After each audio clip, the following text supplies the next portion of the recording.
और जहां निष्ठा जागती है वहां सत्कर्म करने का विचार जागता है, और जहां सत्कर्म होता है वहां जन्म जीवन बनने की ओर अग्रसर हो जाता है। जन्म तो मिल ही गया, बड़ी कृपा भगवान की हुई। कुछ लोग कहते हैं हमने सत्कर्म किया इसलिए मनुष्य का जन्म मिला।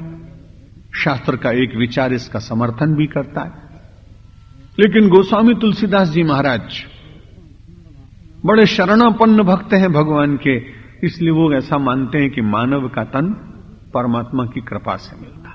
कबहू के करे करुणा नर देही कि देत ईश बिनु हेतु सने। कबहू के करी करुणा नर देही कि देत ईश बिनु हेतु सने। दुनिया में जितने लोग हैं मुझे और आपको स्नेह जरूर करते हैं, लेकिन कोई न कोई हेतु, कोई न कोई सूक्ष्म स्वार्थ, कोई न कोई सूक्ष्म कारण जरूर होगा। उसके बिना मानव संसार में प्रेम किसी को कर ही नहीं सकता। केवल परमात्मा ही ऐसा है जो जीव को बिना हेतु स्नेह करता है।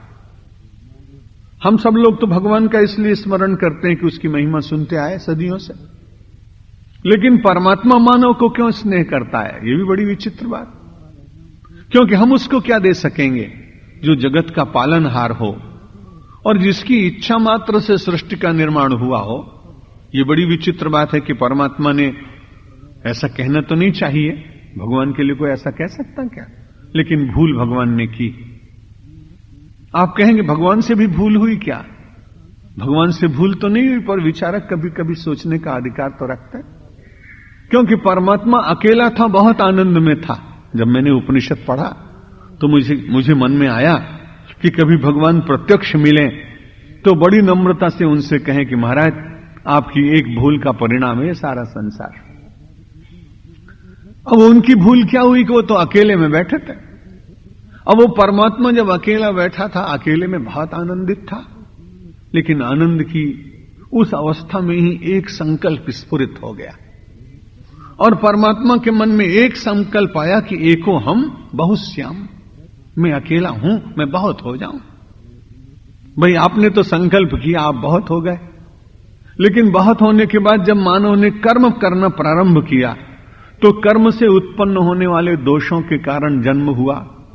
आपके संकल्प के कारण हम सब लोगों को बार बार इस धरती पर आना पड़ा।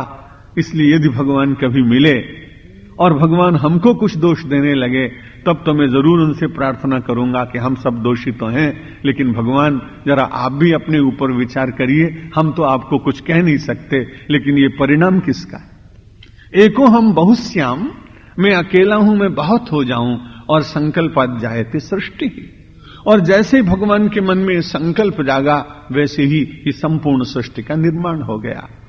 लेकिन परमात्मा ने तो सृष्टि इसलिए बनाई कि मानव उस आनंद को प्राप्त करे जिस आनंद में मैं निमग्न हूं। लक्ष्य बड़ा अच्छा था, परमात्मा ने भूल नहीं की, परमात्मा ने करुणा की। और करुणा करने के बाद यदि आपको कोई बहुत अच्छी चीज मिल जाए तो आप क्या करते हैं? आपका मन करता है कि जितने अपने स्वजन हैं इनको थोड़ा थोड़ा दें। बहुत अच्छी मिठाई लाए, बहुत अच्छी कोई वस्तु लाए, श्रीनाथ द्वारा गए वहां से प्रसाद लाए, तो अकेला थोड़ी कोई उपभोग करता है। जितने परिचित लोग हैं थोड़ा थोड़ा देते हैं। कहीं बहुत अच्छी चीजें बिकती हैं तो वहां अपने परिवार के जितने अच्छे लोग हैं एक एक वस्तु उन सबके लिए ले आते हैं। इसलिए परमात्मा ने भूल नहीं की। वो वास्तव में अपने आनंद में इतना निमग्न था कि आनंद की अवस्था में उसको ऐसा लगा कि मेरे इस आनंद के सहभागी कुछ और भी हों। इसलिए उस आनंद में सहभागी बनाने की दृष्टि से उस परमात्मा ने संकल्प किया। अब ये बड़ी कठिनाई हुई कि आनंद का उपभोक्ता यह जीव विषमय जीवन की ओर अग्रसर हो गया, और अग्रसर होने के कारण आनंद तत्व तो उसका कम हो गया, लेकिन उसका जो दुख तत्व है वो उसके साथ अधिक मिल जाने के कारण वह इस आवागमन के चक्र को निरंतर स्वीकार करते हुए दुख के बोध में अधिक जीने लगा। भक्ति मानव के दुख के बोध को कम करती है, इसलिए बहुत ही परम रमणीय तत्व है, और उसे मानव स्वीकार करता है तो उसका जीवन धन्य बन जाता है। कबहुक करे करुणा नर देही देत ईश बिनु हेतु सने।